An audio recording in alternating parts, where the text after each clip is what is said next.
Hey YouTube, Coppersan here. With Hyperburning coming up, I wanted to go over every single class like we did last year, giving a brief overview of each class and keeping their upcoming changes in mind for this winter update, that is tomorrow. I'll create videos for each class, and this time we're covering the Pirate branch, and like I mentioned in the previous video, every class is viable, just not every class is as popular due to maybe some clunkiness or some mechanics, but each class can pull their weight in any boss fight. Also, my own characters aren't that high level yet, so that's why I asked the experts, which is you guys, to give your opinion about the strengths and weaknesses and what defines your main. Oh, and one thing about pirates, they all get the loaded dice 5th job skill, which gives them an additional EXP boost over other classes. So hoist the sails and let's start talking about the Explorer Pirate Buccaneer. Buccaneers are characterized by their sea serpent abilities. They use various punches and kicks, and every few attacks a serpent will pop out to deal additional damage. They also have a lot of mobility skills and get a high amount of critical damage when bossing, making them quite popular as bossing mules. They also have very easy notes, I believe. Many thanks to Monk for getting me some footage, and my apologies for making you play without skill transparency. I hope you managed to fight these bosses. Buccaneers have a dash, which when combined with a well-timed jump can turn into a super jump. They can rush and use one of their 5th job skills to dash even more between platforms, and all that additional mobility is super useful for their 5th job skill, Lord of the Deep. This sea serpent spins around them, dealing damage to anything it touches. I think even for Buck the same rules apply as for the archers. Since Janet's introduction, Bucks don't move around that much anymore. Once you hit a certain level of that skill, you just won't be moving around that much like you would before. But until that time, Buccaneers are zooming across the map, defeating all monsters with just the tip of their long sea snake. There are some changes coming this winter update, that you can no longer let Lord of the Deep proc Janus, so you can't just stay completely still, you actually gotta move around a little bit now. Bossing wise, the class gets additional damage reduction, has plenty of damage and invincibility frames, and it's not difficult to play. Their mobility makes it easier to dodge attacks, and they are getting a few buffs this winter update, making them a bit stronger too. Their skills aren't that long range though, so you have to hug those bosses a bit more to unleash your full potential. If you enjoy the mobility and the theme of this class, you will definitely not regret hyperburning it. Next up is the Corsair. This is the Gunslinger Explorer Pirate. This gun-loving class focuses on summon management and shooting up the place. Having 3 different summons that they can place down, they can summon crewmates, a cannon and 2 ships that they can also command to attack a certain area or monster. When grinding you mostly just rotate between your summons, and Janus only complements this even more. Besides refreshing your summons, this class can at the moment at least basically just AFK farm. Just refreshing your summons in between looting and maybe hitting a skill every now and then. They also have some, in my humble opinion, pretty cool 5th job skills where they can call in a bombardment from the Nautilus ship, and all skills that turn the whole map into a bullet party. They pack a lot of burst damage. Nexon doesn't really seem to know what to do with this class though. It's gotten nerfed, buffed, and then nerfed again in the past. This update though, Corsair is getting some nice buffs again. I think this class got nerfed a bit too hard before, but now it's gonna feel a lot better. Besides just damage, there are some useful changes as well, like the Wind Archer that couldn't walk with their Hurricane skill, while Corsairs couldn't jump while using their Hurricane skill Rapid Fire. This will be changed as well, so they can jump and get a bit more mobility when fighting boss monsters. Not that they lack any mobility, as they have a dash, a backshot, and can glide through the air. If you prefer to manage summons and treat every map as your personal shooting ground, then check out this class. If you instead prefer even bigger explosions and monkeys, then perhaps it would be good to check out the Cannoneer. What makes this class unique is monkeys, explosions, and damage lines. Yeah, damage lines. Cannoneers have a hyper skill that divides their damage over more lines, and they actually get 3 times more damage lines. This class has a lot of explosive skills. They can bombard the map, summon huge cannonballs, which in my opinion again are freaking awesome. They can call in their monkey artillery to attack enemies for them.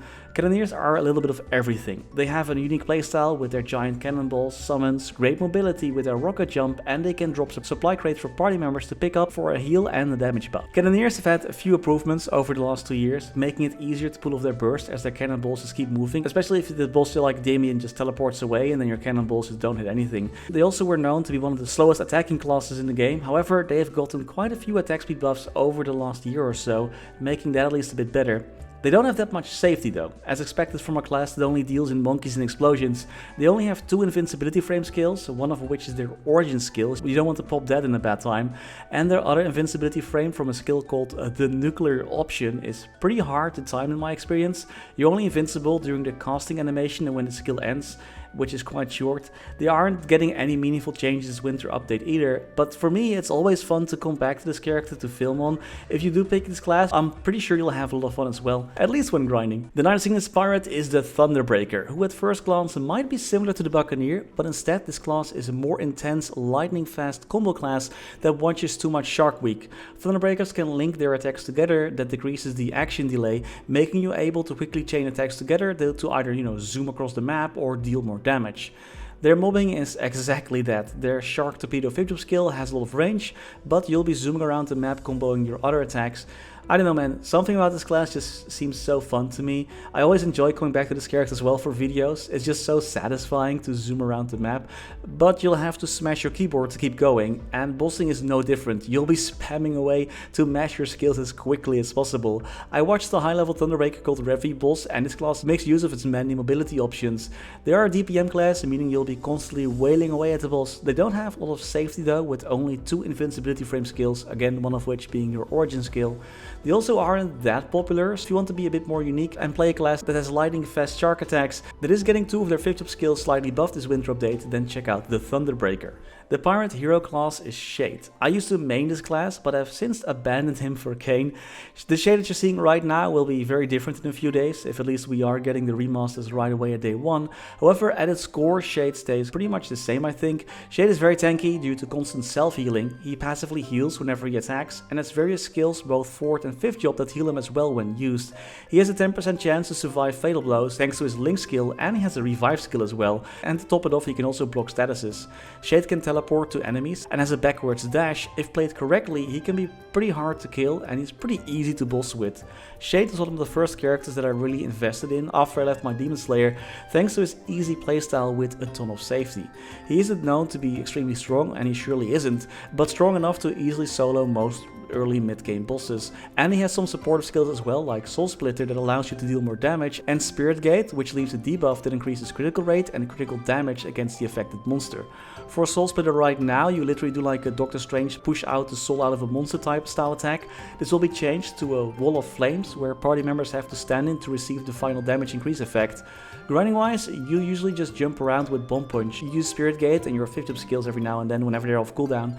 It is super chill and doesn't require that much brain power. Shade is also quite colorful despite his extremely depressing backstory. Shade also has a useful Legion effect that increases critical damage, so I highly recommend hyperburning him anyway, even if it's just for the Legion effect. 3 pirates are left. Next up is the Resistance pirate, the Mechanic.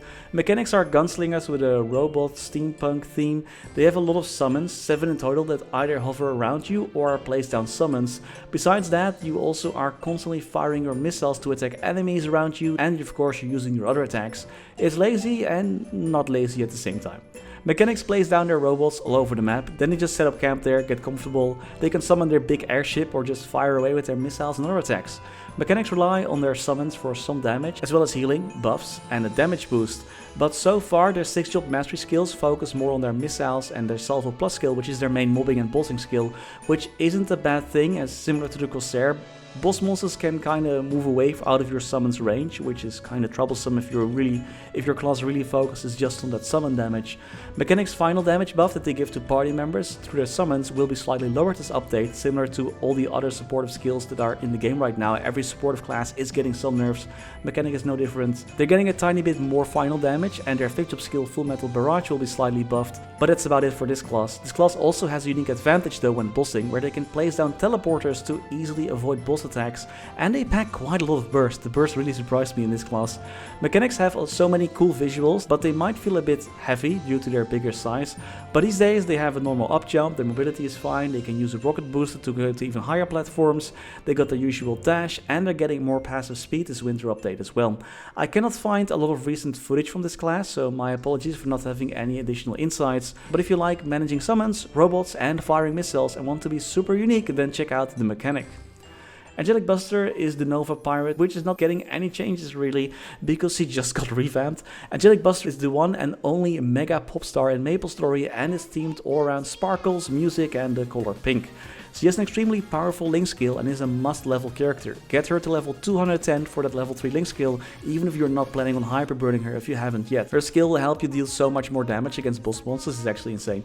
Angelic Buster is super easy to play with big mobbing skills, target seeking orbs called Soul Seekers, and her bossing has greatly improved since the remaster. It used to be a bit more work to get her burst set up with skills that need to charge and whatnot. It was quite difficult at time, but hey, not anymore. She's now just really easy to play and get started on. She does good damage, has built-in safety, and gets decent passive buffs. No boss damage though, so you gotta get that yourself. She also has very easy trials for her 5th job, that those are node stones with skills that you have to boost. There's just one node stone for bossing and one for mobbing, making it very easy to set her up as a bossing mule as well. She's just super easy and straightforward to play nowadays. She's a party debuff that increases damage by 20%, making her useful in that regard as well. If you're looking for an extremely easy to play and get started on class with a lot of pink and sparkles, then check out the Angelic Buster. And then at the other end of that spectrum is our final pirate class in this video, Ark. Ark is edgy, dark, half spectre, and it's a class that's not easy to master, with animation cancelling, skills that move you around, and he has a gauge. Ark can switch between a Spectre and normal state using his gauge that will change his attacks. Ark switches around a lot when mobbing and bossing when using all his skills to zoom around. He can combine his skills with his basic charge drive or endless nightmare skill depending on the state that he's in to cancel the movement. This is very useful when you're bossing, so you don't go to places where you don't really come back from. Ark has very few buffs to keep up as well, as he gets most of them from just using his skills, which you guess what you're using anyway. And to think to make this even more awesome, he's getting buffed as well this winter update for some additional juiced up damage. Is Ark more difficult to play than most classes? Sure. Is he hard to play? Nah, not really. You just need to practice him a little bit and you'll be fine with the animation cancelling. If you think you will enjoy all these edgy skills and you like to use your skills in a smart way to move around or not move around and don't mind working around the gauge, then make sure to check out this class. And those are all pirates. Working on the next video ASAP. I'm sorry for not being able to complete this before the big update. My daughter is currently going into something called sleep regression, which means she thinks that sleeping is for babies, even though she's only 4 months old, and she's just not sleeping, so we're not sleeping. You know, that limits my time a little bit to work on these videos. But hey, working super hard on the next ones. Don't worry, the are coming. Still got to do the thieves, the mages, and the warriors. They will be uploaded after the update, as that is today or tomorrow, depending on when I can upload this video. But hey, thanks for watching, and as always, many thanks to our members making these videos possible. Special thanks to Coninck, Raar, Maar, Waar, Sebastian, Hanøy, Caudimorda, Wiley, BackSpaceOTI, Ziggy, Flidiot, Knivesu, Cloudfix, Michael, Menchaca, Raythius, Betrayal1489, Sylvio, Neto, StrikerElk, Ryaiser, Aryu, PCGAMELIFE, The Passenger, maxBurnHeart, ScottyFlysFast, Only, Lordvasile, Spudsy, Dantevictory, SnafuPop, Quin, Dewey, Botnet, Megu, The Wolf Drake, Mathinu Def, Groggo, Gabriel-ek, Knivesu, Max Mink, and Kirch-nehammer. Thank you so much for watching. Stay safe and happy mapling.